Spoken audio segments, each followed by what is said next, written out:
You're listening to What's Contemporary Now, a show about culture and the people, places, and things that together make it up.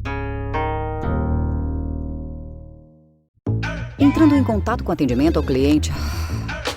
Para muitas pessoas é um jeito fácil de arruinar um bom dia. Mas na Zendesk, nós deixamos a experiência do cliente melhor. Melhor para sua avó, melhor para o seu vendedor preferido de flores, melhor para o cara do apartamento 3A, melhor para você, melhor para todos. Porque enquanto alguns dizem que o cliente sempre tem razão, nós dizemos que o cliente é sempre humano. E como seres humanos, queremos fazer algo melhor para todos nós. Zendesk, experiência do cliente com IA desenvolvida para humanos.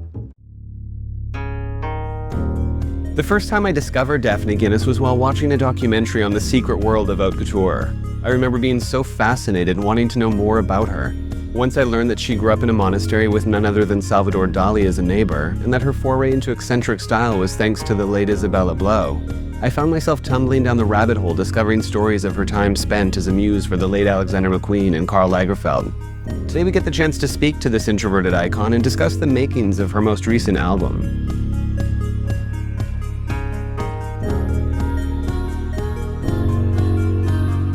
This is Daphne Guinness, and we're talking about what's contemporary now. Daphne Guinness, you have a story that is worth a Disney film with all of the beautiful fantasy villains and all. So let's talk about the early years and what you feel were formative experiences that have set you upon the path that you enjoyed today. My goodness, my formative years were very much a mixture of two things, or three things. It was art, Stoicism, and military thought, and surrealism, maybe four things. And thank goodness for art, really, and music, because if you grow up in slightly wild surroundings, you get rather good at being solitary, and you read a lot of books, you learn how to fix a lot of things, you can survive with very little. But also the humor of being with artists and conversationalists and whatever. So not having very much in terms of sort of material things made me very creative. Surrealism is definitely something that I was aware of when it comes to you, but Stoicism I was not. Tell us how that kind of came into the picture. I have a sort of great love of philosophy and of thought in general and of history. I suppose I am a Stoic in a way because I can put up with quite a lot of privation. I'm very happy when I don't have to be, quite honest. But I'm quite happy at being an outcast. Seneca famously was expelled from Rome a couple of times. My foundations were sort of reading people like, all of sort of Aristotle, Plato, but also the Stoics. Well, Stoicism has definitely kind of had an uptick in popularity. So it's fun to know that those are kind of...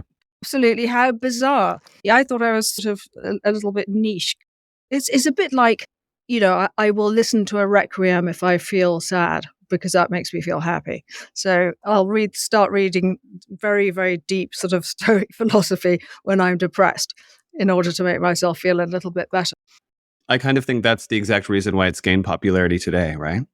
Right. I guess so. Yeah, I would imagine. Well, I'm glad. Yeah, no, it's definitely a fun one. I feel like Ryan Holiday has kind of brought it to the masses in a way. But another part of your childhood that very much stands out is the time spent living in a monastery in Spain with none other than Salvador Dali as a neighbor. Not the next door neighbor. We have a monastery on the top of a mountain that overlooks a village called Cadaqués. And next to Cadaqués, on the sort of north, if you look it up on a map, is Puligat, which is where Dali had a house. And it was, I think, Dali who convinced my mother to buy this in the first instance, was because he was thinking about buying the monastery, but I don't think he wanted to move from Puligat. But she was very close to him, extremely, extremely close to him, to the point where, he asked her to work for him, but she refused. She didn't want to work for a friend. But anyway, she bought the house off someone who had won the house in a game of cards and the mistress. Can you imagine? I mean, this all happened in the sort of 1900s. And that person had obviously died. And my mother, I guess, bought it with her first husband in about 1960, I would imagine. And were you exposed to Dali during that period of your life? He put me up to some of my best pranks as a child, because my mother was a keen cooker. And we used to go every week to Heiress, which is where the famous Dali museum is. And I remember coming back one day and I was crying in the cafe. And so he came over and he said, "What are you crying about?" I said, "Well, my mother's going to cook the snails." I mean, he was a great culinary sort of person. He loved to eat everything. But he said, "Well, why don't you just save the snails?" So I let all the snails go, much to my mother's kind of disapproval. Well, it's a funny segue, actually, because you've mentioned your journey from being a society wife to becoming deeply involved in the world of fashion, obviously. I was never a society wife, ever. So how would you define the pre-1999 era of Daphne Guinness? I was a mother with 3 children, but I didn't go out very much. I was never this great hostess. I didn't see anybody at all, in fact. I was just with my children. I suppose, obviously, an element of liberation definitely came into play, but what was the kind of catalyst behind that shift in terms of your lifestyle and this move that you've made into the person that we know you as today? Let me think about that. That's such a good question. I suppose, again, getting back to art, rediscovering my friendship with Isabella Blow, who spotted me at one of my cousin's 90th birthday. I'd gone dressed as a funereal pony. I thought that was very apt. And, well, fantastic. Sort of the Queen Mother, or not, well, old Queen Mother. I remember her dancing so much with the most incredible ruby necklace. All of that part of England, they were really young 90-year-olds. I mean, there was a swing party and they had she had this Maureen Dufferin and Ava I'm talking about. She gave this party for her 90th at Claridge's, and it was just filled with the youngest 90-year-olds that I've ever seen, all sort of dressed. And I rediscovered my friend Izzy, who spotted me. And it turned out, actually, that her grandmother was my great-grandfather's mistress. That was sort of our opening line. So, the sort of thing was, we could have been relatives. So I said, well, we are sort of in spirit. Absolutely. And you were also friends with Lee around that time, right? I was, absolutely. Who she tried to introduce me to, and I just didn't want to, you can support people, but you don't actually have to meet them. It's been said before. He found me walking across, I can't remember what I was going to, but I didn't go because I went to the pub with him in the kimono that I used in Evening in Space. He said, "Oi, I hear you don't want to meet me." And I was like, oh my God. Anyway, that's when it all began. We were very, very good friends, but also he loved ransacking my wardrobe and taking it apart. And I'd say, well, listen, if you can take it apart, but please sew it back together. Well, you also have a little bit of a fantastical background. I mean, the reality is there's lineage at play. You were exposed to things that most people would only ever dream of or see in a film. And I was curious as to how that experience or perspective has come into play for you in terms of cultural significance, or even from a fashion perspective. Oh, my goodness, that's so sweet of you to say that. I wouldn't think that it was anything but normal, which is such a strange thing to say. That's been my life. If I sort of compare it to other people's lives, obviously it's not normal at all. I suppose I didn't really see that many films growing up. I just had poetry and I had, music, or even if you're not exposed to kind of the visual elements of something, you can imagine them in your head. I mean, obviously we had one television set at home, and I was exposed to things like Monty Python and Doctor Who and the Cambodian War. Alas, it was more books and imagination. So I never saw myself as a character from a film, but that's so funny that I probably missed that one. Well, I mean, you've just discussed the idea of being at a birthday with the Queen Mother and having, Salvador Dali in your childhood. I think these are all fantastical things. It's so true. And when I think back on it, it does seem incredible. And I am trying to write a book. Ooh. Yeah, I am trying to write a book, but I have no idea how to publish anything or to do anything practical. I know how to write a song and I know how to release a record, but I'm not the most practical person in the world. Well, thankfully, there are editors and publishers for such things, right? I've got to figure out who those people are. I definitely want to talk about music, which is something that is a huge part of your life and a huge part of your work and definitely a huge part of this moment. But I want to kind of go back also to the first time I had personally discovered you, which was watching The Secret World of Haute Couture, which I just butchered clearly. But, I remember thinking in that particular moment, you had such a mantle about you. It was sort of like a character of the old world that we kind of try to replicate, but to no avail. And I was wondering if you ever struggle with public perception. What is a mantle? A sort of aura beyond what you would typically encounter. It just feels quite otherworldly. Oh, thank you. I'm not in that way. I don't know how I agreed. I think it was Chanel that kind of got me in touch with the person that was doing it. I remember at the time, I tried to answer the questions as best I could. And I did also think, there were very few people left willing to speak about things like that. Couture is a really, really important thing. And it hinges on, people's jobs and all the people, the seamstresses and everything, who I'm very, very close to in Paris. This is all sort of, it's, even more dying than it was 20 years ago. It's craft. It's, you do need to show people how to do things again. I mean, I could write an essay on why it should exist, but, the fast fashion and fast everything kind of ruined a lot of people's lives. The weavers and the colours and everything's sort of wrong at the moment. I'm going to try and bring it back in some form or another. Now we're talking about design, but something that you always come back to is, of course, music. And I wanted to get a sense of how it continues to kind of evolve and shape your identity as an artist.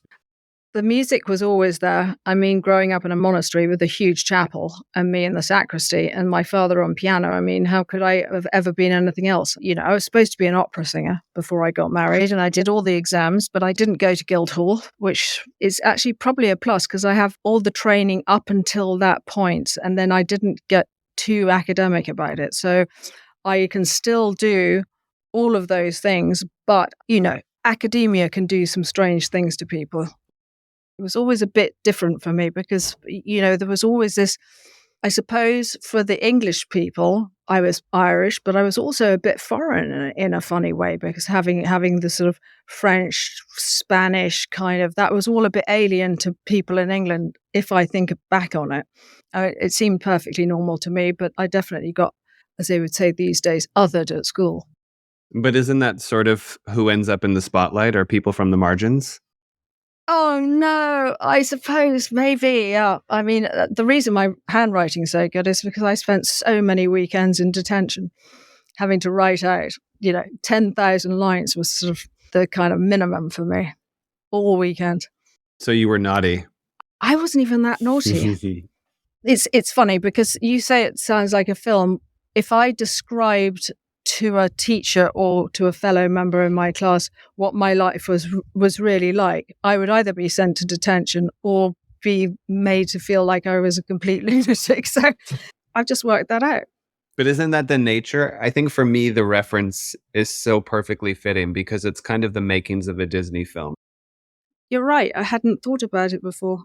But yes, I mean, so the music was always there. And the first album I was so lucky because, David Bowie, who shadow produced that, who became my mentor and guide, and we had so much in common. It was uncanny how much we had in common. We'd be reading the same books, the same scores. It was really, really bizarre. And he became kind of a spiritual kind of friend in a way.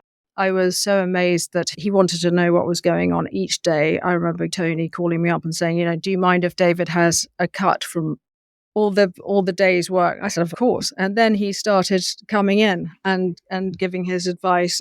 And he was just wonderful. He was really generous. And I'm forever kind of grateful to him for showing me the way. You can't buy that type of support or mentorship. What are your biggest takeaways from that experience? Oh my goodness. Well, I didn't feel so alone, that's for sure. Biggest takeout was, he said, if I could see you as a singer, you could probably convince a few other people too. It's like, this is true. It's a wonderful thing to have had him, albeit briefly. And having had that kickoff at the beginning and obviously going on to work with Bowie's producer, you did take a 3-year hiatus, having come back recently with the release of Hip Neck Spine. And that video was directed by the legendary Nick Knight, who's another past guest on this show. Knowing that you guys obviously have history, you're friends, but you're both visionaries, I was curious as to who sort of runs lead in a collaboration like that. It's very difficult to say. But I would say that Alexander Fury is a genius because he bravely went into my storage and he's discovered all sorts of things, all the lots of different versions of me, which was where it kicked off.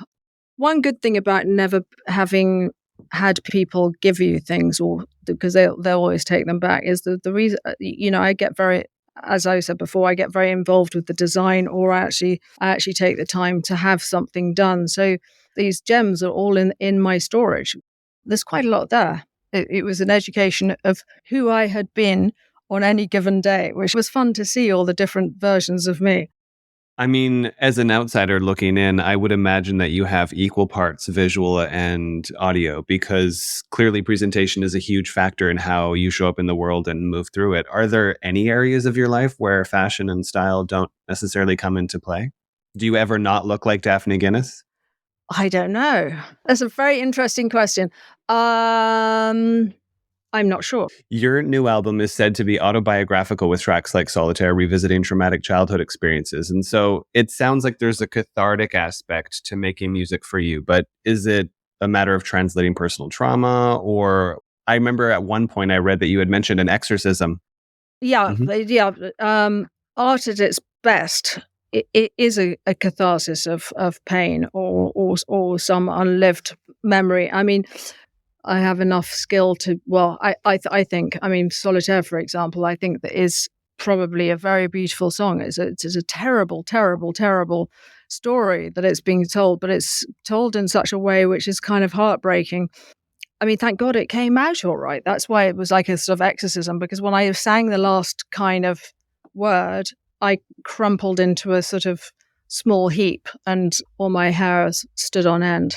And I suppose that is art. It's the expression of something. And if you could make something beautiful of it, like I tried to do with the Alexander and Isabella and many other tragedies, is turn that into, do these scholarships at Central St. Martin's every year. So I do a BA, MA/Fun. And that's been going on now for 14 years. And I feel that is a sort of significant thing to do, to be able to sort of cheer on from the sidelines, but also to sort of put your money where the youth is and where the talent is. Because if you can't sort of make it something real and flourishing, then there's no point doing it. I mean, not to take a turn down woo-woo lane, but something else that you've spoken to a lot is the importance of love, and living in a time today in the world where it's become paramount in terms of our understanding and treatment of one another. So where does that come into play? Obviously, philanthropic examples like the one you just gave. Yeah, well, I mean, it is that. It's trust is a part of love as well. I like to get involved, and as I said, it's like with everything I do, is I like to get to know people that I'm trying to.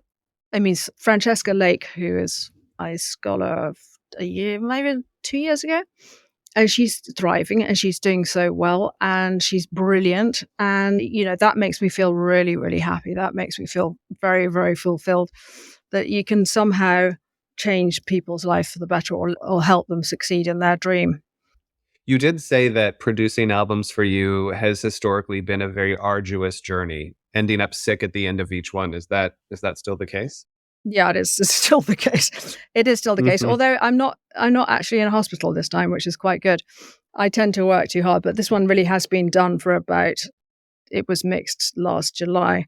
And I mean, really, it sounds so good. It really sounds good. It really does. I was actually reading another interview about this particular album, and one of the quotes that you had shared, which I really enjoyed, was that life is comedy and tragedy in equal parts. And the main thing is to try to pick yourself up and create something that's worthwhile out of it. And I think that's just such a brilliant mantra. But it's true. I mean, it's terrible. The thing is one can complain about the terrible art and music all you want, or lots of people are very negative about things. But unless you're willing to sort of get into it and say, okay, so what would I do differently? Well, I mean, that was another thing I wanted to ask you about, is what your thoughts were around the importance of optimism, both as far as a creative process, but also just in terms of navigating life. optimism with a real huge dash of pessimism. And so you have to be pessimistic sometimes in order to find the optimist in oneself. But that's where the Stoicism comes in. You just try to wait it out until it's sort of, I feel like I can actually sort of face it all again. Do you know what I mean? How do you go about selecting collaborators on a project as significant as this one? So, you have conversations. I love to know exactly everything about everybody that I'm working with. And also, I like to hear them. I like to hear how they think, because how they play or what the experience is like for them or in general. Because, everything seems to be heading into this sort of AI generated whatever. Yes, we can generate everything, but still a human being, sometimes even the best things are the accidents. I know it from my own sort of singing. I mean, like with Time, for example, that is 95% my first take. Oh, wow. Yeah. So obviously I can't sing both bits when it goes into the high bit. So that's me behind. But then I spoke, because I was going higher and higher and higher and higher. Mm-hmm. And sometimes, you've got to come down. So I did all of that with the band and that last bit. Anyway, that's just going really deep into it. But, quite often it's either the first or third take. Hip, neck, spine, that whole take is the second take. I did one. We wrote it really, really fast. Didn't really know what it was going to be. Did it before lunch. Then when my ex-producer was out of the room, I did it with the engineer. I just changed one line, added a few oohs and ahs because no one was looking. Mm-hmm. And, Bob's your uncle. So we've talked about hip, neck, spine. You've just mentioned that AI works for particular things, but there's beauty in human error and process. As an early adapter to the internet, and obviously someone who's more recently spoken to the idea that you want to become what is a neo-Luddite? Luddite, yeah. How would you describe your relationship to technology? I like to do things the old-fashioned way. I think technology is too fragile. I think that people are too addicted to it. I find it difficult to read on a telephone. I can't do it. I have to read a book on paper. Maybe that's just me, but I get a different experience, and I also want to make notations. So I'm preparing to be a neo-Luddite. So I'm preparing for the cataclysm, but I've also sort of got everything wired the way I want it to do. So, I can be old school and new school right at the same time. And technology is the icing on the cake, but you have to get the cake right first. So true. And you've actually become quite popular on platforms like TikTok, which is obviously a much more public forum than an industry-specific audience. You've gone on RuPaul's Drag Race a few times, but what is your kind of, not assumption, but what do you think it is that's really resonating with this new generation of fans you've cultivated? Oh my goodness, I don't know. I go in because to me, seeing all these incredible people dressing up and living in their best lives it feels like a joyous thing. It's a very good question. I don't know. I love that you were the inspiration for one of my favorite characters of all time, which was none other than Moira Rose. What was that moment like? Oh my gosh, I couldn't believe it. I mean, I hadn't seen the show and people kept on telling me about it. And then I watched it and I was like, this is the best show I've ever seen. And we can't let you go without this last and obviously namesake question of the show, which is getting Daphne Guinness's opinion on what is contemporary now. Very good question. Complaining. It seems to be, bad politics seems to be very contemporary. That seems to be terrible. Yeah. Anyway, don't read the news. What seems to be contemporary? What do you think is contemporary? That's a very good question that I've sort of resigned to answer with the idea that it's the acceptance of multiple aspects of culture simultaneously coexisting in place of what was once more monolithic. And I think the sooner we can embrace that, the sooner we can kind of course correct a lot of the bad politics you're referring to. Yeah. It seems to be pessimism, actually. That seems to be very contemporary. But actually, we need to change that to optimism. Absolutely. I'm definitely team optimism. Thank you so much, Daphne. Thank you so much. Thanks for tuning in to this episode of What's Contemporary Now. A special thanks to our show's producer, Cheyenne Asadi, who makes it all possible. Audio post-production by Griffin James, with original theme music by JosephTott-Miller and Chase Coughlin of The Black Soft, and visual design by Aaron Meager and Graham Prentice. Subscribe now to be the first to catch new episodes every week, and if you've enjoyed listening, we'd love to hear from you. Leave us a review and let us know your thoughts. Your feedback helps us improve and reach more listeners like you. Follow us on Instagram, Threads, and LinkedIn for additional content, and join the conversation around what is contemporary now.